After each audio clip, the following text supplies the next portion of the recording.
road stripes, guardrails, and other trackside details on my N-scale layout. That's coming right up.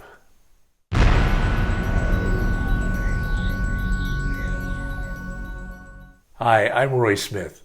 I have been working on trackside details in Echo Canyon, and in this episode we're going to take a look at some of them. In particular, we're going to look at the road stripes and guardrails I am installing on Echo Canyon Road. I like to use the term trackside details to distinguish these kinds of details on the layout from the detailing that we do on our rolling stock and structures.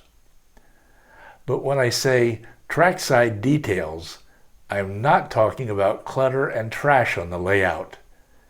Generally, I prefer a clean layout, so you won't see a lot of clutter or trash on my layout, no matter how realistic it may be. Trackside details, like the ones I'm working on now, can add a lot of visual interest to the layout. They make a scene on the layout come to life. I always use photographs of the prototype to help me capture the feel of the area I'm modeling, and I'm going to share some of these photos with you. Normally, adding trackside details comes later in the process of scenicking a layout. Well, now is later in the case of Echo Canyon, so let's go ahead and take a look at what I am doing here in the canyon to add trackside details. First, road stripes. Here we are standing on Echo Canyon Road. You can see what I hope to achieve as I add road stripes to this road on my layout. This isn't the first time I've added stripes to roads on my layout. In the past, I have used this yellow and white graphic chart tape for making road stripes.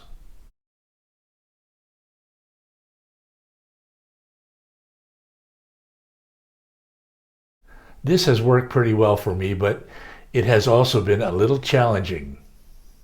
Graphic chart tape comes in thin rolls like these, and it can become tangled as you try to unroll it. Fortunately, I have discovered this product for making road stripes by Highways and Byways. I think many of you are familiar with this product and have used it. Here you see 2 packs of road stripes, one for yellow lines and one for white lines. As you will see in a moment, each pack contains peel-off stripes about 8 inches long. This is the first time I've used this product on my layout, and I must say that I'm very pleased with it. I will put the link to Highways and Byways in the description down below. You can see that I've already begun to apply stripes to Echo Canyon Road. A double yellow line in the center and white lines on each side of the road. Let's continue the process. Here's the sheet of yellow stripes. The stripes peel off of the sheet easily. I have already measured and marked the center of the road, so I can see where to put the yellow double line. The stripes have a sticky side which I press down on the road, first with my fingers, and then more firmly with a tool.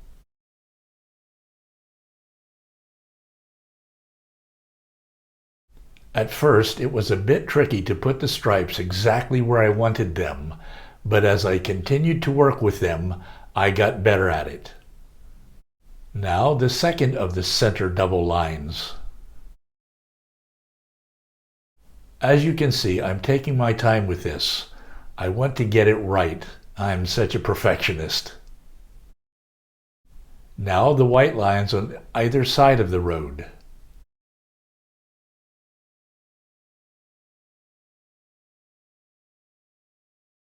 Here I have a bit of a problem. I have bumps in the white line where there was gravel glued on the edge of the road. I'm test fitting a car on the lanes. As you can see, I have finished applying the stripes along the length of Echo Canyon Road. I'm really pleased with the way it looks. What a difference the stripes make on the road. Okay, I have a lot left of the Highways and Byways product. I'm going to keep it in this plastic Ziploc bag, until I'm ready to use it elsewhere on my layout. Now let's do the guardrails. For this trackside detail, I'm using guardrails from Gold Medal Models. As the name suggests, the guardrails I'm using are made of metal rather than plastic. Each pack contains 200 N-scale feet of guardrails. This is what each sheet of guardrails looks like when you take it out of the pack. You can cut each piece of guardrails from the sprue using a track cutter or even a pair of scissors, but for this project I prefer to bend it gently back and forth until it snaps off.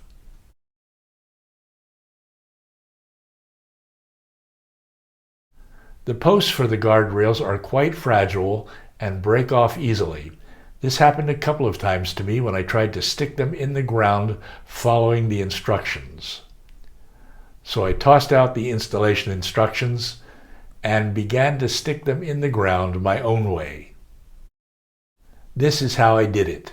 I marked the location for post holes in the scenery with a Sharpie.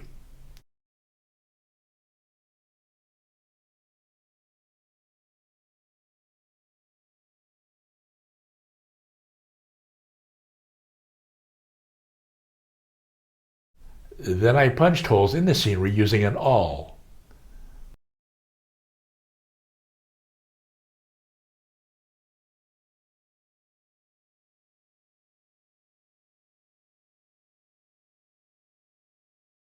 I was able to insert the guardrail posts into these holes without breaking off the posts.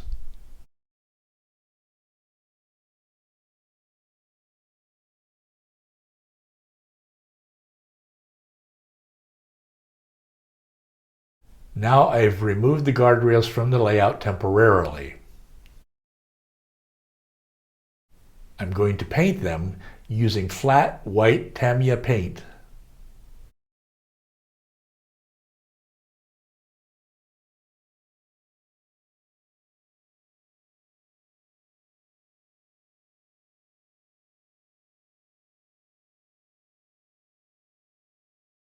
I like to mix the Tamiya paints using a battery-powered Badger paint mixer.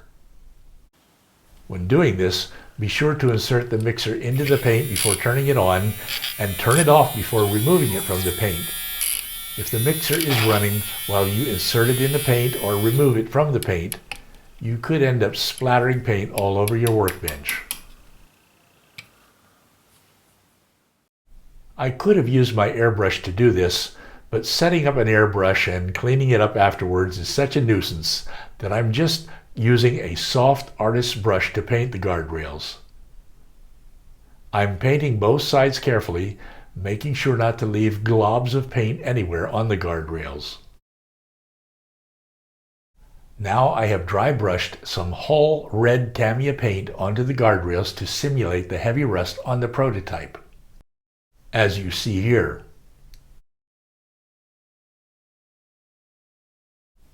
I permanently installed the guardrails along Echo Canyon Road last night. I put full-strength white glue in the post holes, reinserted the posts, and left it to dry overnight. Now I've got to fill in those holes around the posts that I made with the awl. To do that, I'm putting a 50-50 mix of white glue and water in the holes around the posts. I'm going to use Scenic Express Real Dirt to fill in the holes around the posts. I sift it on with my fingertips.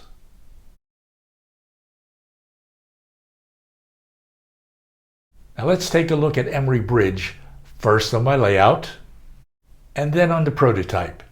It may be a little difficult to see in this photo, but the bridge is heavily weathered. You can see it better in this photo. So I've begun to weather the bridge on my layout to simulate the rust on the prototype using the same Hull red Tamiya paint that I used on the guardrails. The bridge isn't permanently glued in place yet.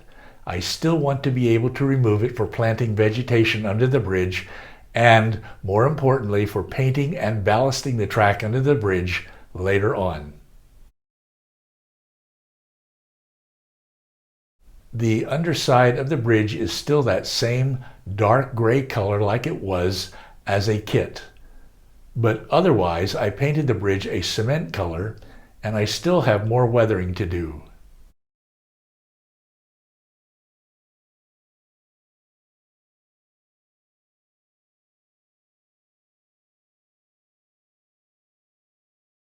I did put road stripes on the bridge. Notice that the asphalt on the bridge is a lighter shade of gray than on the road. This is the way it is on the prototype.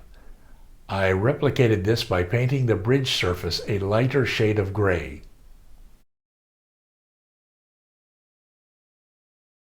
Maybe you noticed this clump of trees that I planted along Echo Canyon Road just west of the bridge. Well, here we are at that clump of trees on the prototype. These trees really stand out in the surrounding landscape. This spot is called Emory, Utah, but there is nothing here. No structures, nothing, except for that clump of trees and a small cemetery among the trees. I believe there was a Pony Express station here in the early 1860s, but that's about all I know about it. I've put a few cars on Echo Canyon Road, but I really would like to have some vehicles like these used by ranchers. Local ranchers are about the only people that normally use Echo Canyon Road, except when the rail fans come out in mass, as they did, for example, to watch and chase the big boy as it passed by here a couple of years ago on its way from a museum in California to the roundhouse in Cheyenne, Wyoming for remodeling. This Echo Canyon section of the Evanston subdivision is often referred to as the Wasatch Grade, and big boys climbed the 1.4% grade here in the 1940s and 1950s. There's tons of other trackside details I need to add to Echo Canyon. Here you can see that I've added this section of broken down fence. My friend Chris Perry in New Zealand made this fence and sent it to me. This fence was among the many trackside details in a package that I received from Chris recently.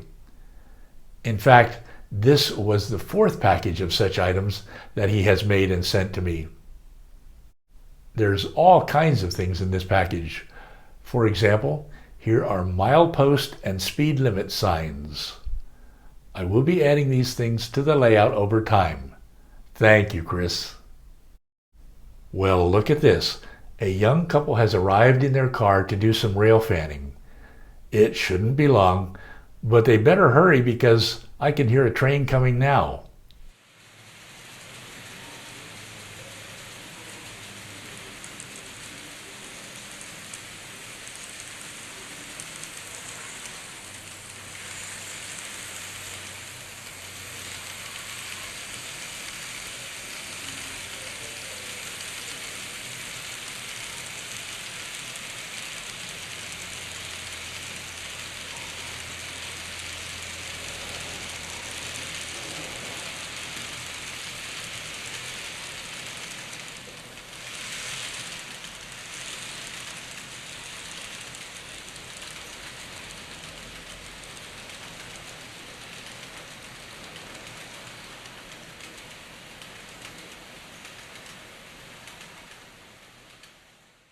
Well, the young couple never did get out of their car. Maybe they had some other activity in mind. No matter, because 45 to 80 trains pass by here each day on this heavily trafficked Union Pacific route. They can watch the next one if they want to. I still have a lot of trackside details to put in Echo Canyon, but adding them can take a lot of time. It seems to be a never-ending task. Well, I hope you enjoyed this video. If you did, please give it a thumbs up. If you're new here, be sure to subscribe so that you don't miss any of the upcoming episodes. I hope you will share your experiences with trackside details in the comments down below. Until next time, thanks for watching. Happy railroading. I will see you again very soon.